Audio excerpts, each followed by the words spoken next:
तो चलिए क्लास की शुरुआत करते हैं।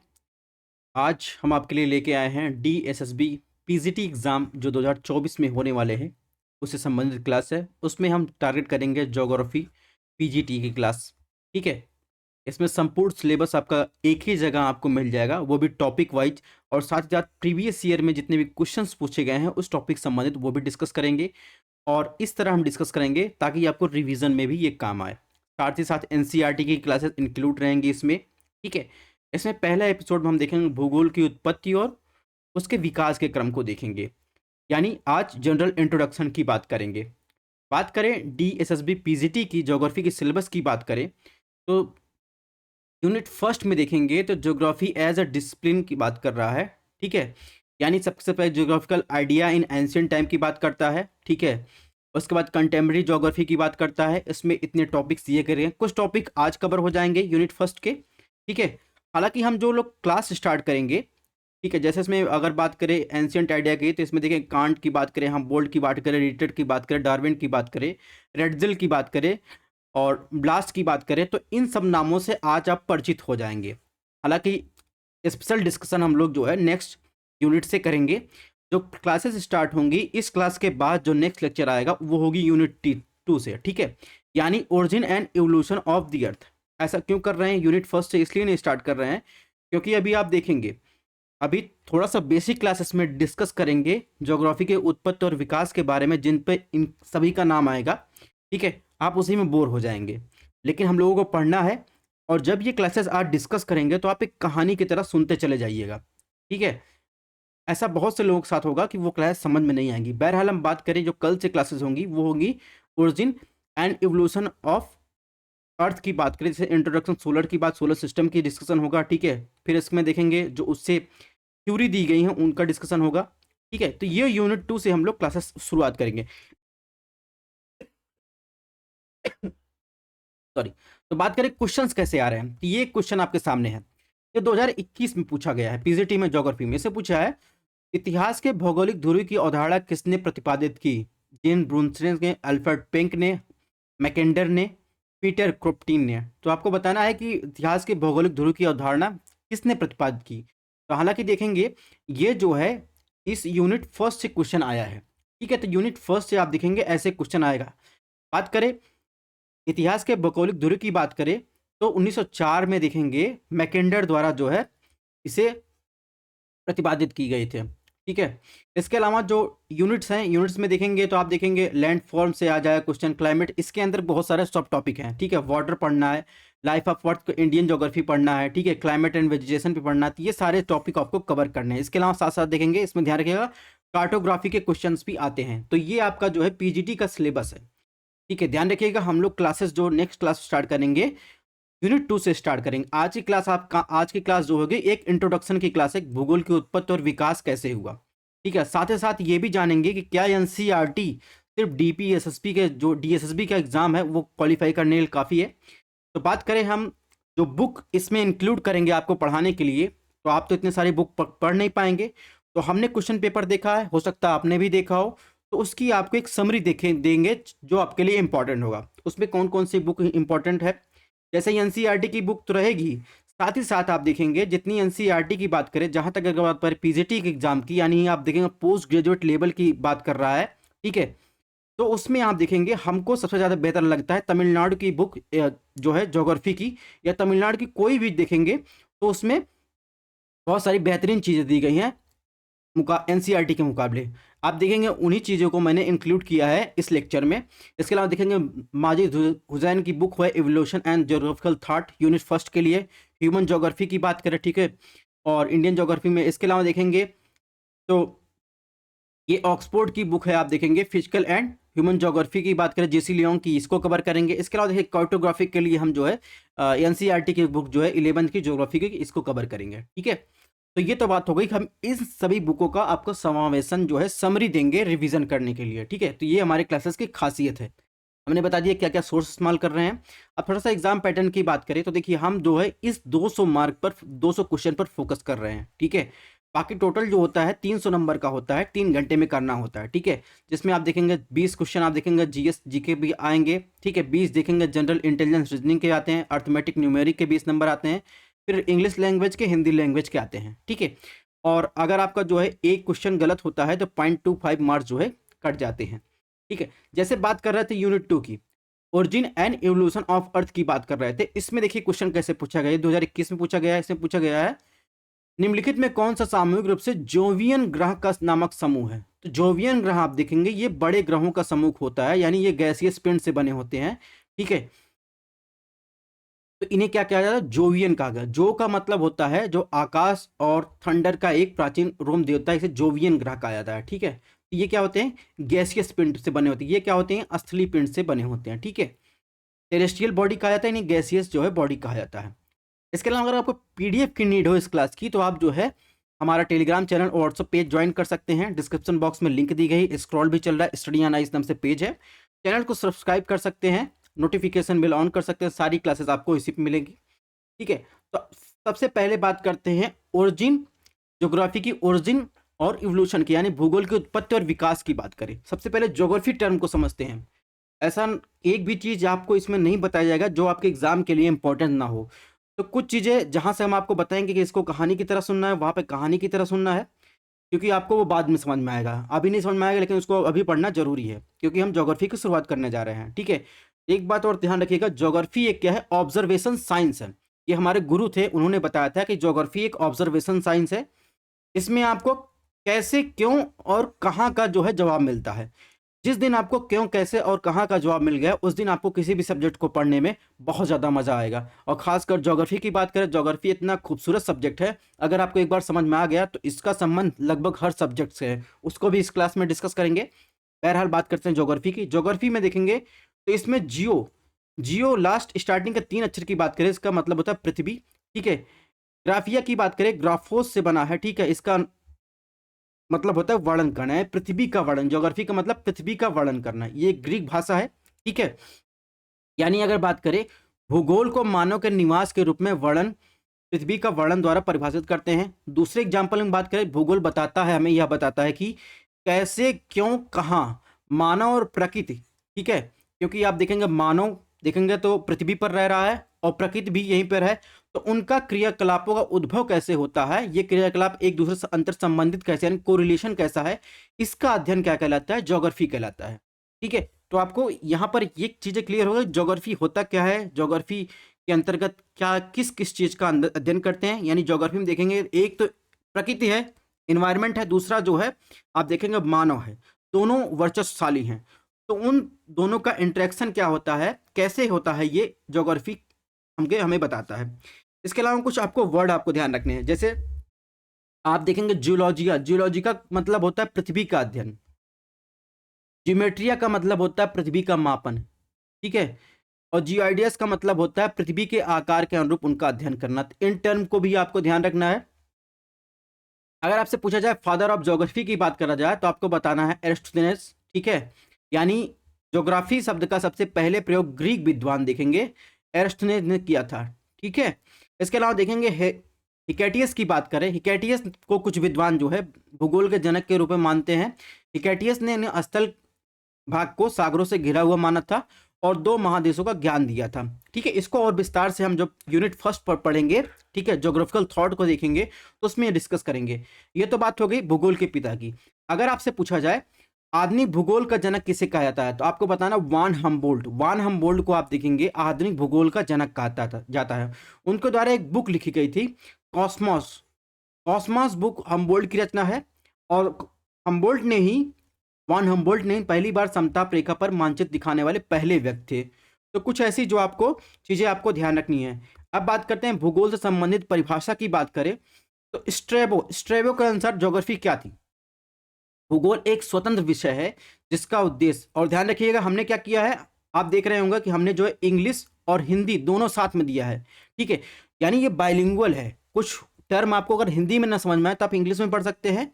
वैसे खास कर ये क्लासेस जो है आप देखेंगे बाइलिंगुअल क्लासेस है, ठीक है, लेकिन हम आपको समझाएंगे हिंदी में ही, इंग्लिश में जहाँ जरूरत रहेगी वहाँ आपको बता देंगे। तो ज्योग्राफी संबंधित परिभाषा की बात करें स्ट्रैबो के अनुसार आप देखेंगे भूगोल एक स्वतंत्र विषय है, यानी geography is an independent subject जिसका उद्देश्य क्या है, लोगों को इस विश्व का आकाशीय पिंडों, स्थल, महासागर, जीव जंतु, वनस्पति, स्थल, भूधरातल, एरिया के बारे में देखी जाने वाली प्रत्येक अन्य वस्तु का ज्ञान प्राप्त करना, यानी knowledge of this world, celestial body, land, ocean, animal, planet, fruit. ठीक है, इन सब का जो है आप देखेंगे सरफेस के बारे में जानकारी प्राप्त करना, ये क्या है, भूगोल है। और स्ट्रैबो ने बताया भूगोल क्या है, एक स्वतंत्र सब्जेक्ट है।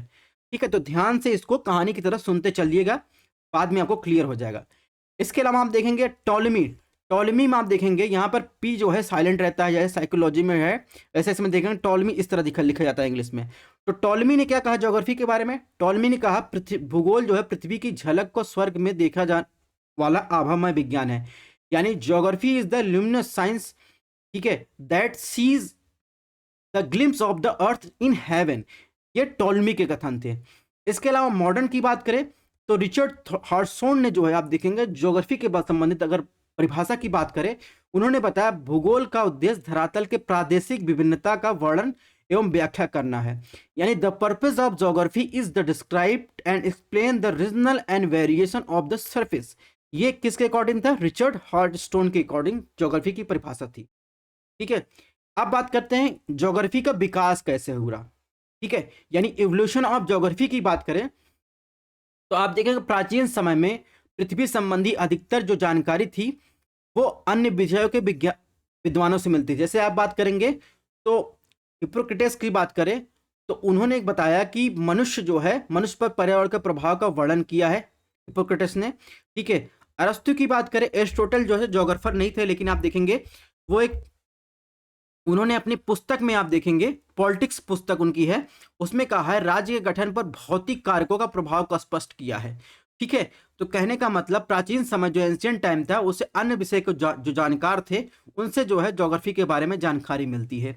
अगर बात करें भूगोल के विकास को 3 चरणों में हम लोग डिवाइड करके मेनली देखते हैं। ठीक है, प्राचीन काल के बात करें तो आता है सबसे पहले 18th सेंचुरी, यानी द एज ऑफ डिस्कवर, यानी खोज का समय, खोज का युग, यानी जिस समय आप देखेंगे कोलंबस, मैगलन जैसे जो है खोजी जो है वो दुनिया की खोज पर निकलेंगे, उसे क्या कहा जाता है 1400 से 1800 ईस्वी के बीच जो है, यानी 18th सेंचुरी के बीच उसे क्या कहता है, खोज का युग, यानी द एज ऑफ डिस्कवर। ठीक है, यानी आप देखेंगे यह वह समय था जब भूगोल की विषय वस्तु और पद्धति पूर्णतः विकसित नहीं होती। इस अवधि के समय आप देखेंगे वास्को डी गामा और क्रिस्टोफर कोलंबस की यात्राओं के माध्यम से क्या किया गया, खोज को, यानी खोज अन्वेषण किया गया, खोज किया गया। ठीक है, उन पर विजय पाई गई। यूरोप के कई राष्ट्र द्वारा भौगोलिक अन्वेषण यानी ज्योग्राफिकल खोज के लिए, रास्तों की खोज के लिए, नए नए रास्तों के लिए, नए नए व्यापारिक मार्गों की खोज के लिए कई यात्राएं शुरू की, उनको फंडिंग की गई। तो आप देखेंगे क्रिस्टोफर कोलंबस की बात करें तो वो तो निकला था देखेंगे इंडिया की खोज करने, लेकिन वो आप देखेंगे वो अमेरिका की खोज की उसने, क्रिस्टोफर कोलंबस ने। ठीक है, उसने अमेरिका की यात्रा की। ठीक है, आपको ईयर नहीं ध्यान रखना, अभी यहाँ पे हिस्ट्री आपको नहीं पढ़ा रहे हैं, बस आपको टू द पॉइंट पढ़ने जाना है। तो ठीक है, तो ये क्या है 1400 1800 18th सेंचुरी का खोज क्या था, खोजों का काल कहा जाता था।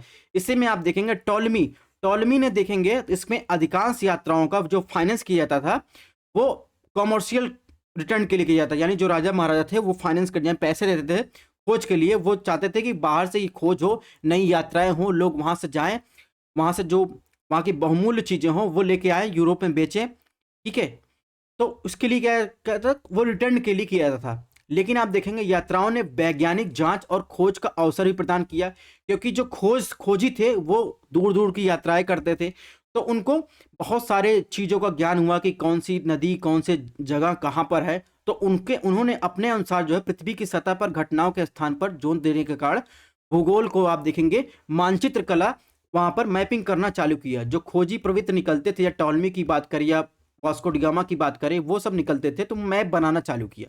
ठीक है, उसमें आप देखेंगे महत्वपूर्ण व्यापार मार्ग की बात करें, कहाँ पर सुविधाएं उपलब्ध है, कहाँ पर बस्तियां उपलब्ध है, कहाँ पर कौन से रिसोर्स उपलब्ध हैं, तो वो अपने मैप में ये सब दिखाते थे। ठीक है, तो ये पहले का मैप था। आज का मैप देखेंगे समय के साथ और बेहतरीन होता गया। ठीक है, इसके अलावा अगर कोलंबस के बाद बात करें तो आपने मैगलन का नाम सुना होगा। मैगलन भी एक खोजी था, वो पूरी दुनिया के सफर पर निकला था, और आप देखेंगे उसने क्या किया था, स्पेन के राजा ने उसको फाइनेंस किया था। वो आना चाहता था ब्लैक गोल्ड लेने के लिए, यानी काली मिर्च। ठीक है, काली मिर्च और लौंग के लिए वो इंडोनेशिया की तरफ आना चाहता था।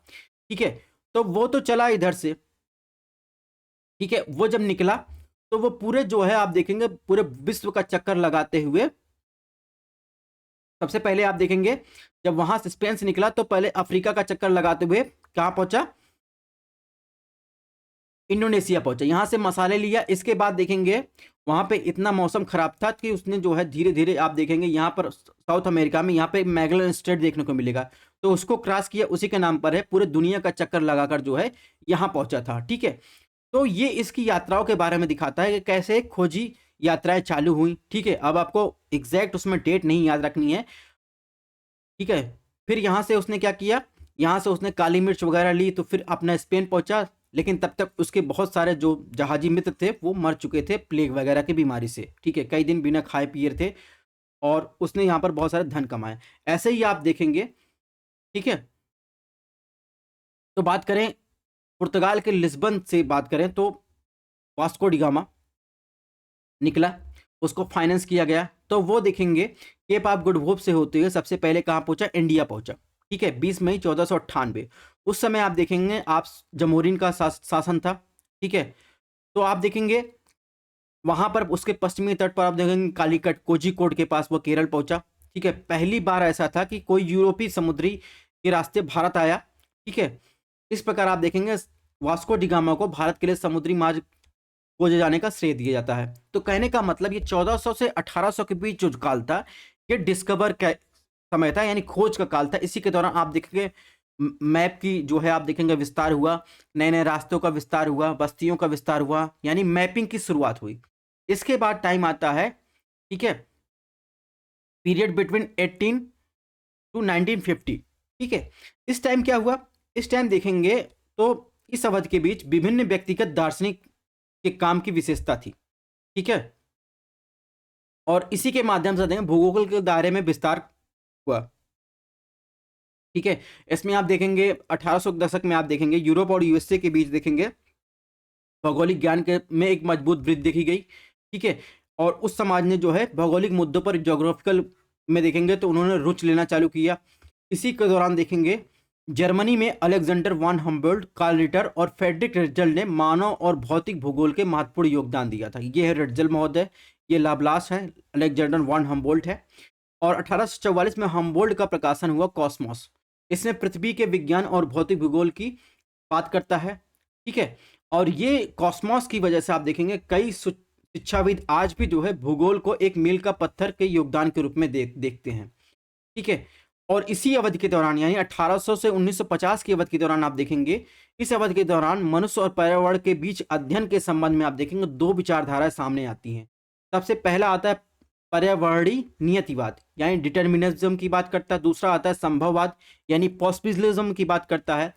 जहां तक मैकेंडर की बात करें, एलन सैंपल की बात करें, हटिंगटन की बात करें, ये जो है पर्यावरण नियतिवाद विचारधारा के समर्थक थे।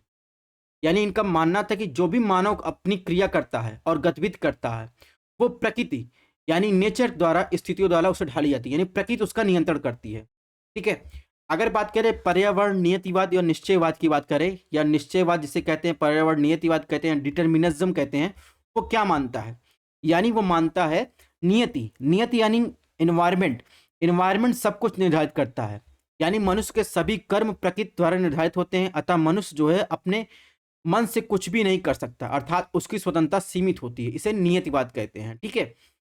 ये रटजल का मानना था, या नियतिवादी जो थे उनका मानना था। इसके अलावा देखेंगे इस विचारधारा के समर्थक थे फ्रेडरिक रटजल। उन्होंने अपने पुस्तक एंथ्रोपोजियोग्राफी में विभिन्न विश्व के विभिन्न लोगों पर भौतिक पर्यावरण के प्रभाव को स्पष्ट किया। इसी के बाद एक आया नौ नियतिवाद सिद्धांत। इसका विचार किसने दिया था, ग्रिफिथ टेलर।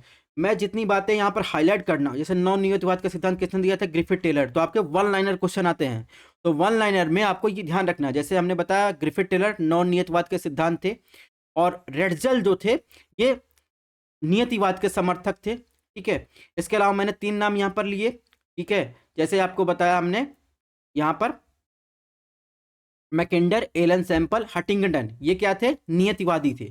तो इनको आपको ध्यान रखना है, इसी से क्वेश्चन पूछे जाते हैं। जैसे इसमें देखेंगे फॉर एग्जांपल की बात करें तो अगर केदारनाथ में बाढ़ आ गई, ठीक है, केदारनाथ में बाढ़ आ गई, तो नियतिवादी क्या कहते हैं, नियतिवादी कहते हैं ये प्रकृति की इच्छा थी, प्रकृति की इच्छा थी, इस वजह से जो है वहां पर बाढ़ आ गई। यानी मानव जो है अपने मन से कुछ नहीं कर सकता, कोई मॉडिफिकेशन नहीं कर सकता, ठीक है। तो इसमें एक एग्जाम्पल दिया गया, ये देखेंगे तमिलनाडु बोर्ड की जो बुक है 11th क्लास की, ये मैटर वहीं से लिया गया है, नियतिवाद। तो उसमें बताया गया है कि खाना बदोश वाले पश्चाड़ वाले जो आदमी होते हैं, यानी व्यक्ति जो होते हैं, वो मानवीय गतिविधियों पर प्राकृतिक पर्यावरण के प्रभाव उसमें शामिल होता है। जैसे कोई भी पशुचारण वाला व्यक्ति है, प्रकृति पर्यावरण पर बहुत अधिक निर्भर रहता है कि वहां पर जो है आप देखेंगे घास मिलेगी कि नहीं मिलेगी। वह ऐसा नहीं खेती करना चालू कर देता है, ठीक है, अपने लिए पशुओं के लिए चारा उगाना चालू कर देता है। वो सोचता है कि प्रकृति चाहेगी तो देगी, मैं उसमें कोई मॉडिफिकेशन नहीं करूंगा, ठीक है। इसको आप इस तरीके से भी समझ सकते हैं, इसको एक दोहे से समझ सकते हैं, होई है सोई जो राम रच राखा, ठीक है। यानी जो कुछ राम ने रचा है, यहाँ पर राम का संदर्भ आप प्रकृति से लीजिए, यानी जो कुछ राम ने रचा है वही होगा, ठीक है। उसमें मनुष्य कोई जो है मॉडिफिकेशन नहीं कर सकता है। ये हमने श्लोक लिया है, इसका मतलब आपको यही समझना है, बस यही से आपको इसका अर्थ समझना है। ये है कि नियतवादी ये कहते हैं, हो ये हो सोई जो राम रच राखा, यानी जो कुछ भी होगा वो राम के इच्छानुसार होगा, यानी प्रकृति के इच्छानुसार होगा, ठीक है। तो इसका आपको यही चीजें ये समझना है। इसका एग्जाम्पल इस तरीके से। अब बात कर रेटजल की, तो रेटजल जो थे, रेटजल जो है चार्ल्स डार्विन के समकालीन थे और उनके इवोल्यूशन ऑफ स्पीसीज की थ्योरी से बहुत ज्यादा प्रभावित थे। इसीलिए आप देखेंगे डार्विन के जो है जो सिद्धांत इवोल्यूशन ऑफ स्पीसीज में, तो रेटजल ने अपने सिद्धांत में मानव समाज पर लागू किया था, ठीक है। इसलिए आप देखेंगे रेटजल को मानव भूगोल के जनक के रूप में जाना जाता है। तो यहाँ पर एक क्वेश्चन आपको ये ध्यान रख गया, ठीक है। और रेटजल को इनकी एक सिद्धांत थी लेबेनसेम, ठीक है, उनके लिए सर्वाधिक ख्याति मिली थी, यानी जिसमें उन्होंने कहा था कि राज्य जो है, राज्य की विकास जो होती है निवासित जीवों द्वारा होती है, यानी लिविंग ऑर्गेनिज्म से तुलना की थी, ठीक है। इसका मतलब क्या होता है, अगर सिंपल लैंग्वेज में कहे तो मानव समुदायों को, ठीक है, विशेष पर्यावरण में अस्तित्व बनाए रखने के लिए उसी भांति संघर्ष करना चाहिए जैसे पौधे, जीव, पशु आदि करते हैं। इसे जो है सामाजिक डार्विनवाद का नाम दिया, ठीक है, ठीक है। जैसे डार्विन ने कहा कि जो वही सरवाइव करेगा जो फिट होगा, मजबूत होगा, वैसे ही रेटजल ने कहा कि अगर कोई कमजोर देश है तो वो सरवाइव नहीं कर पाएगा, जो मजबूत रहेगा उसको हड़प लेगा, ठीक है। तो ये इसका मतलब है, ठीक है। अब बात करते हैं पर्यावरण नियति या निश्चयवादी।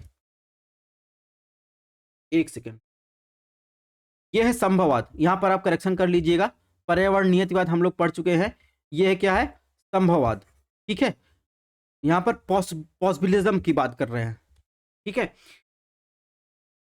और पॉसिबिलिज्म यानी संभववाद क्या मानता है, संभववाद ये मानता है, तो ये आप देखेंगे जस्ट जो है नियतिवाद के अपोजिट है। नियतिवाद में कहता है कि मानव कोई संशोधन नहीं कर सकता प्रकृति में, प्रकृति जो चाहेगी वो अपने इच्छा अनुसार करेगी। लेकिन संभववाद ये मानता है कि वातावरण में यानी नियति में बदलाव लाने में सक्षम है, प्रकृति से प्राप्त जो उनकी संभावनाओं को अपनी आवश्यकता अनुसार यानी मनुष्य को जो चाहिए रहेगा उसका दोहन कर सकता है, वो उतनी योग्यता रखता है कि प्रकृति में संशोधन कर सकता है, ठीक है। तो आप जस्ट देखेंगे जो नियतिवाद है जस्ट उसका उल्टा होता है संभववाद, ठीक है। और इसके समर्थकों में आप ध्यान रखिएगा ब्लाश, विडाल डीला ब्लाश, और इसके आप देखेंगे फेब्रे, ये जो है इससे बहुत ज्यादा क्वेश्चन पूछ जाते हैं, ये संभववाद के समर्थक है। विडाल डीला ब्लास की एक पुस्तक है प्रिंसिपल ऑफ ह्यूमन ज्योग्राफी, जिसमें उन्होंने समाज की वृद्धि और विकास के लिए कल्चरल इन्वायरमेंट के महत्व को स्पष्ट किया है। यानी मनुष्य जो है अपने आवश्यकता अनुसार एक अपना कल्चरल इन्वायरमेंट बना सकता है, ठीक है। इसको और अच्छी तरीके से जब हम यूनिट फर्स्ट पढ़ेंगे आपको उसमें समझ में आएगा कल्चरल इन्वायरमेंट क्या होता है। जैसे आप देखेंगे जहाँ पर जैसे अगर उसको मनुष्य को ठंड लग रही है, वो कैसी आप देखेंगे मतलब कोई हाई एल्टीट्यूड पे है तो वहां पे अपने अनुसार उसको गर्म रखने के लिए वो घर बना सकता है, ठीक है। ये नहीं कहेगा कि वो नियति है वो जो चाहे करे, ठीक है। तो सिंपल लैंग्वेज में आप उसको समझ सकते हैं, ठीक है। तो संभववाद की विचारधारा हमने समझ ली, ठीक है। तो आप देखेंगे इसका एक एग्जाम्पल दिया गया, ये भी आप देखेंगे तमिलनाडु बोर्ड से दिया गया, इसमें एग्जाम्पल दिया गया संभववाद में इजराइल जैसे कई शुष्क देश मनुष्यों ने प्राकृतिक पर्यावरण निर्धारित बाधाओं, जैसे आप देखेंगे वहां पर कम वर्षा होती है, उच्च तापमान रहता है, खराब मिट्टी रहती है, ठीक है, आप वहां पर पानी की कमी है, तो उस पर काबू पा लिया है। वहाँ पर आप देखेंगे इजरायली जो है, आप देखेंगे टेक्नोलॉजी इतनी विकसित है, वहाँ पर एग्रीकल्चर हो रहा है, रेत पर एग्रीकल्चर हो रहा है। इसके अलावा देखेंगे आप वहाँ के खारे पानी को आप देखेंगे मानव जो है संभववाद की विचारधारा को मजबूत करते हुए वहाँ पर आप देखेंगे उसको जो है अलावड़ी बनाकर वो पी रहा है। ठीक है, तो ये क्या है, संभववाद है। और अच्छे तरीके से समझना हो, जैसे हमने पढ़ा पर्यावरण नियतिवाद कहता है केदारनाथ में बाढ़ आ गई तो ये कहता है, नियतिवादी कहते हैं कि ये तो नियति थी, तो इसमें कोई संशोधन नहीं कर सकता मनुष्य। लेकिन संभववादी कहते हैं कि अगर मनुष्य को जरूरत है तो इससे भी बेहतर बना सकता है, यानी आप देखें केदारनाथ को फिर से बना सकता है। तो ये क्या है, संभववादी विचारधारा है। ऐसे आप देखेंगे चंबल नदी पर आप देखेंगे उसके ऊपर एक हाईएस्ट जो है ब्रिज बनाया गया, तो मनुष्य को जरूरत थी कि ये दो क्षेत्रों को कनेक्ट करके जो है एक रेड नेटवर्क जो है क्रॉस किया जाए। तो यहाँ पर संभववादी क्या थे, हम लोग क्या है, संभववादी ने हैं। ठीक है, तो उन्होंने क्या बना, एक कनेक्ट कर दिया रेल ब्रिज। ठीक है, तो ये क्या है, संभववादी विचारधारा। इसके बाद लास्ट पीरियड आता है 1950 के बाद का दशक। ये दशक जब आप देखेंगे तो सेकेंड वर्ल्ड वार की समाप्त हो चुकी थी। ये वर्ल्ड वार नया नया विकास हो रहा है, नई नई टेक्नोलॉजी विकास हो रही थी, नए नए कानून बनाए जा रहे थे। ठीक है, ताकि भविष्य में उनकी संभावनाओं को, क्या चरम संभावनाएं हो सकती हैं खोज की, उसको हम लोग देख सके। ठीक है, तो आप देखेंगे इस अवधि में आप देखेंगे कई महत्वपूर्ण विकास हुए। ठीक है, जो भौतिक और मानव भूगोल में मात्रात्मक तकनीकों का उपयोग, यानी टेक्नोलॉजी में विभिन्न जैसे आप बात करें तो सांख्यिकी उपकरणों का उपयोग किया जाने लगा, मानचित्र होने लगा, क्षेत्रों प्रयोगशालाओं की होने लगे, प्रश्नावली डेटा को भी संश्लेषित किया जाने लगा। ठीक है, तो इससे आप देखेंगे ज्योग्राफी को और ज़्यादा विकास मिला।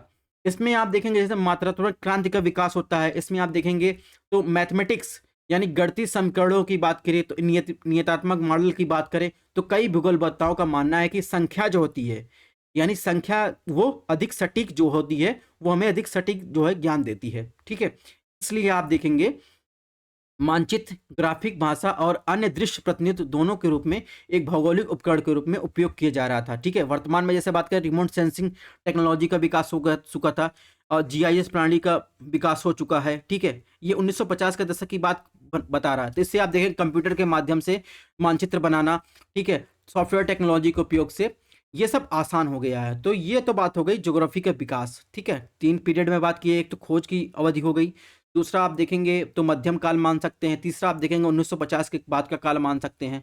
ठीक है, तो इसको आपको कहानी की तरह सुनने जाना है। अब बात करेंगे कि भूगोल का भौतिक और सामाजिक विज्ञान विषयों पर कैसा संबंध है।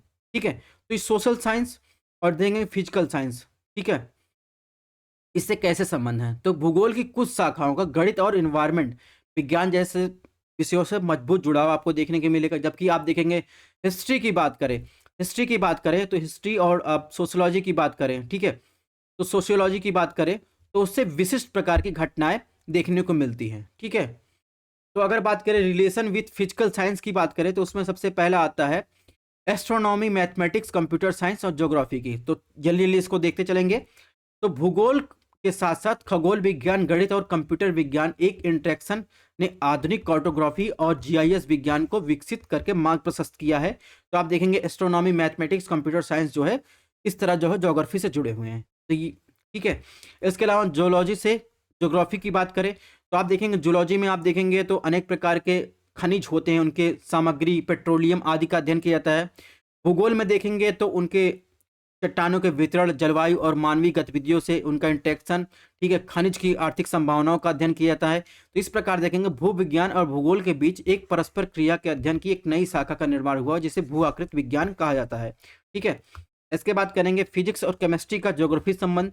ठीक है, तो आप देखेंगे वायुमंडल की भौतिकी का अध्ययन जलवायु विज्ञान के अंतर्गत आता है। जलवायु की जो है जलमंडल की भौतिकी अध्ययन आप देखेंगे समुद्र विज्ञान के अंतर्गत आता है। ठीक है, तो दोनों का आप देखेंगे वायुमंडल और जल विज्ञान प्रक्रियाओं की जांच और व्याख्या करने के लिए जो है आप देखेंगे रॉक, सॉइल, सरफेस और आप देखेंगे भूजल, वायुमंडल की रासायनिक सामग्री की जरूरत होती है जो भूगोलवेत्ताओं की रुचि होती है। इस प्रकार आप देखेंगे फिजिक्स और केमिस्ट्री का जो है ज्योग्राफी से संबंध है। नेक्स्ट बात करेंगे बॉटनी, जूलॉजी और ज्योग्राफी की बात करें तो आप देखेंगे वनस्पत विज्ञान और प्राणी शास्त्र जो देखेंगे तो पारंपरिक रूप से पृथ्वी की सतह पर विभिन्न प्रकार के प्रजातियों का वर्गीकरण और वितरण तक ही सीमित है। ठीक है, भूगोल ने क्या किया है, इसको पृथ्वी की सतह पर स्थानिक खंड के अध्ययन होने के नाते विशेष रूप से जलवायु और वनस्पति और जीवों के वितरण संबंधी पहलुओं का अध्ययन का प्रयास किया, जिसे जीव भूगोल को जन्म दिया। ठीक है, अब बात करेंगे relation with social science. Social science के साथ ज्योग्राफी कैसे संबंध है? तो अर्थशास्त्र क्या करता है? तो सोशल साइंस में आप देखेंगे, अर्थशास्त्र करता है इकोनॉमिक एंड ज्योग्राफी की बात करें, सबसे पहले रिलेशन विथ सोशल साइंस में इकोनॉमिक एंड ज्योग्राफी की बात करें तो अर्थशास्त्र का संबंध संसाधनों की मनुष्य की आवश्यकताएं और इच्छाएं को संतुष्ट करना है, जबकि आर्थिक भूगोल यानी इकोनॉमिक ज्योग्राफी का संबंध आप देखेंगे रिसोर्स का मैनेजमेंट कैसे करना है, उनका पैटर्न कैसे होना चाहिए, तो उसका अध्ययन करता है। इसमें आप देखेंगे कृषि हो गया, मछली पकड़ने, कृषि वानिकी, इंडस्ट्री हो गया, व्यापार, ठीक है, परिवहन, इन सब की आर्थिक गतिविधियों का अध्ययन किया जाता है ज्योग्राफी में। अब सोशल साइंस की बात करें तो सोशियोलॉजी और ज्योग्राफी की बात करें, ठीक है, समाज छात्र आप देखेंगे तो मुख्य रूप से समाज के संस्थागत पहलुओं से संबंधित होता है। ठीक है, अगर बात करें सामाजिक भूगोल की तो समाजशास्त्र और भूगोल के बीच परस्पर क्रिया की तार्किक अभिव्यक्ति है, क्योंकि यह स्थानिक और संदर्भ में सामाजिक घटनाओं का अध्ययन करता है। अब बात करेंगे मानव विज्ञान और ज्योग्राफी की। मानव विज्ञान मानव जाति और उसके वर्गीकरण का अध्ययन करता है। मानव विज्ञान और भूगोल दोनों की पहचान क्या है? क्लासिफिकेशन है। इसकी पहचान क्लासिफिकेशन करना चाहते हैं। तो इस प्रकार आप देखेंगे मानव विज्ञान और भूगोल के बीच जो है संबंध परिणाम स्वरूप देखेंगे मानव भूगोल और मनुष्यों का भूगोल का इसका विकास होता है। तो अभी आपको सिंपल जो है सुनते चला जाना है, क्योंकि जैसे जैसे क्लासेस होती जाएंगी ये बातें आपको समझ में आती जाएंगी। अब इतिहास के साथ इसका संबंध, इतिहास समय और स्थान के अनुसार घटनाओं का एक ढांचा है। ठीक है, तो आप देखेंगे भौतिक भूगोल यानी भूगोल का भौतिक पृथ्वी के संदर्भ में इस घटनाओं का अध्ययन करने और विषयगत मानचित्रों का उपयोग करके ऐतिहासिक घटनाओं के स्थानों को चित्रित करने का प्रयास करता है। यानी अगर आपसे पूछा जाए कि पानीपत का युद्ध कहाँ हुआ था, सपोज पानीपत का युद्ध कहीं भी हुआ हो आपसे पूछा जाता है ना इंटरव्यू में कि वहीं क्यों हुआ था, तो उसका आंसर आपको ज्योग्राफी देगा। ठीक है, तो उसे किसी निष्कर्ष पर पहुंचने के लिए हमेशा उस काल के लौकिक स्थानिक घटनाओं को एकीकृत करना चाहिए। तो ये हिस्ट्री और ज्योग्राफी का कॉम्बिनेशन है। नेक्स्ट बात करेंगे, ये तो बात हो गई कि अन्य विषयों के साथ कैसा संबंध है। अब हम बात करेंगे कि अप्रोच क्या होना चाहिए, ज्योग्राफी को पढ़ने के हमारा अप्रोच क्या होना चाहिए। ठीक है, तो भूगोल के दृष्टिकोण से कई परिवर्तन आए। पहले के भूगोलवेत्ता क्या मानते थे कि ज्योग्राफी डिस्क्रिप्टिव जो है यानी डिस्क्रिप्टिव ज्योग्राफी होनी चाहिए। इसके बाद दूसरे विश्लेषक आए, उन्होंने कहा एनालिटिक्स होनी चाहिए यानी विश्लेषणात्मक अध्ययन होना चाहिए। तो इसमें दो अप्रोच आए, एक होता है सिस्टमेटिक अप्रोच यानी व्यवस्थित दृष्टिकोण होना चाहिए, दूसरा होता है रीजनल अप्रोच यानी आप देखेंगे छोटे छोटे प्लेसेस का अध्ययन जो है। अगर सपोज इंडिया है उसमें आप देखेंगे राज्य है, राज्य के अंदर देखेंगे जिला है, जिला के अंदर ब्लॉक है, गांव है। तो ये कहता है रीजनल अप्रोच होना चाहिए, ये कहता है सिस्टमेटिक अप्रोच होना चाहिए। तो दो प्रकार के अप्रोच हमारे सामने आते हैं। अब इन अप्रोचों की बात करें तो सबसे पहला आता है सिस्टमेटिक अप्रोच। सिस्टमेटिक अप्रोच की बात करें तो सबसे पहले आप देखेंगे अलेक्जेंडर वन हम्बोल्ट द्वारा इसे पेश किया गया था। यहां से आपका एक क्वेश्चन तैयार हो जाता है, सिस्टमेटिक अप्रोच किसके द्वारा जो है लाया गया था? अलेक्जेंडर वन हम्बोल्ट द्वारा। इन्होंने बताया किसी विशेष घटना पर विचार किया जाता है, विशिष्ट प्राकृतिक और मानवीय घटना का अध्ययन जो पृथ्वी की सतह पर कुछ स्थानिक पैटर्न और संरचनाओं को जन्म देता है। इसे क्या कहते हैं? सिस्टमेटिक अप्रोच कहते हैं। जैसे अगर बात करें तो सिस्टमेटिक ज्योग्राफी को जो है मेनली जो है 4 ब्रांच में डिवाइड किया जाता है। जैसे हम बात करें तो सबसे पहले हम भौतिक भूगोल का अध्ययन करेंगे, यानी सरफेस की बात करें, अर्थ पर जो वेरियस एलिमेंट है, जैसे आप बात करें एटमॉस्फेयर यानी हवा की, फिर जल की, फिर रॉक की, फिर जीवन की, इन सब के डिस्ट्रीब्यूशन का अध्ययन करेंगे। भौतिक भूगोल का अध्ययन करने के बाद हम क्या करेंगे? बायोज्योग्राफी, ठीक है, यानी पर्यावरण भूगोल सहित जीव विज्ञान का अध्ययन करेंगे। ठीक है, इसके बाद फिर हम ह्यूमन ज्योग्राफी यानी मानव भूगोल का अध्ययन करेंगे, यानी हम देखेंगे ह्यूमन कल्चर क्या है, जनसंख्या क्या है, ठीक है, सोशियो इकोनॉमिक जो है आप देखेंगे उसमें क्या चेंजेज आ रहे हैं, पॉलिटिकल एस्पेक्ट क्या है, राजनीतिक जो है आप देखेंगे क्या एस्पेक्ट है उसको देखेंगे। फिर हम देखेंगे ज्योग्राफिकल मेथड ऑफ टेक्निक्स यानी भौगोलिक तरीके और तकनीक का अध्ययन करेंगे। तो आप देखेंगे सिस्टमेटिक अप्रोच में वन हम्बोल्ट ने इन 4 जो है 4 ब्रांच को बताया कि इस तरीके से हमें अध्ययन करना चाहिए। ठीक है, अगर अलेक्जेंडर वन हम्बोल्ट की बात करें, थोड़ा सा इनके केस स्टडी देख लेते हैं। तो ये 14 सितंबर 1769 को जन्मे थे। ठीक है, ये पर्शियन पॉलीमैथ थे और भूगोलवेत्ता प्रकृतिवादी खोजकर्ता थे। तो इतनी क्वालिटी थी इनके पास। वनस्पति भूगोल पर देखेंगे हम्बोल्ट की मात्रात्मक कार्य के जीव विज्ञान के क्षेत्र की नींव रखी थी। आप देखेंगे ये जो है हम्बोल्ट ने ही कॉस्मोस शब्द को जो है पुनर्जीवित किया था। 1800 में देखेंगे मानव प्रेरित जलवायु परिवर्तन की घटना के कारण करने वाले पहले व्यक्ति थे। इन्होंने जो है गुआनोका डामर झील को अच्छे पुजारी का झरना यानी the spring of the good priest कहा। इसके अलावा इक्वाडोर पर देखेंगे पिचाचा की चढ़ाई और चिम्बोराजा की चढ़ाई से करने इन्होंने जो है उस टाइम जो है यह विश्व रिकॉर्ड इन्होंने कायम किया था। उस समय अमेरिका के राष्ट्रपति जेफरसन ने इन्हें हम्बोल्ट का युग से संबोधित किया था। ठीक है, इसके बाद ये तो बात हो गई सिस्टमेटिक अप्रोच की। अब बात करेंगे रीजनल अप्रोच। तो रीजनल अप्रोच देखेंगे तो ये जो है इसे जो है हम्बोल्ट के समकालीन थे कार्ल रिटर ने इसे क्या किया, रीजनल अप्रोच की धारणा को विकसित किया। ठीक है, इन्होंने बताया क्षेत्रों को राहत वर्षा वनस्पति प्रति व्यक्ति आय जैसे एक ही कारक के आधार पर वर्ग किया जा सकता है या दो से अधिक कारकों के मेल से बनने वाले बहुकारक के क्षेत्र भी हो सकते हैं। यानी राज्यों जिलों तालुकों जैसी प्रशासनिक इकाइयों को भी क्षेत्र माना जा सकता है। तो ये इनका था कार्ल रिटर का रीजनल अप्रोच। ठीक है, जैसे हमने बताया कि भारत एक हो गया, एक राज्य हो गया, उसके अंदर बहुत सारे देखेंगे तो राज्य हैं, फिर जिला है, तालुका है, ब्लॉक है, इसके अलावा देखेंगे गांव है, ठीक है, पंचायत है। तो इनको जो है अलग अलग करके या फिर एक में अध्ययन किया जा सकता है, ये रिटर ने बताया। अब इसको जो है कुछ मेनली आप देखेंगे रीजनल स्टडी यानी क्षेत्रीय स्टडी या फिर regional analytics, regional development and regional planning के द्वारा इसको स्टडी कर सकते हैं। ठीक है, नेक्स्ट बात करें लास्ट अप्रोच की बात करें ज्योग्राफिकल डाटा मैट्रिक्स। ठीक है, तो इसका जो आप देखेंगे इसे जो ब्रायन जे बैली ने भूगोल का अधिक प्रभावी ढंग से अध्ययन करने के लिए मानव विज्ञान की इस पद्धति को अपनाया था। ठीक है, ये प्रत्येक समयावधि का त्रिआयामी केक स्लाइस के बराबर माना गया है। ठीक है, इसे तीसरे आयाम का आरेख के साथ साथ पंक्तियों और स्तंभों की जांच करना संभव हो पाता है।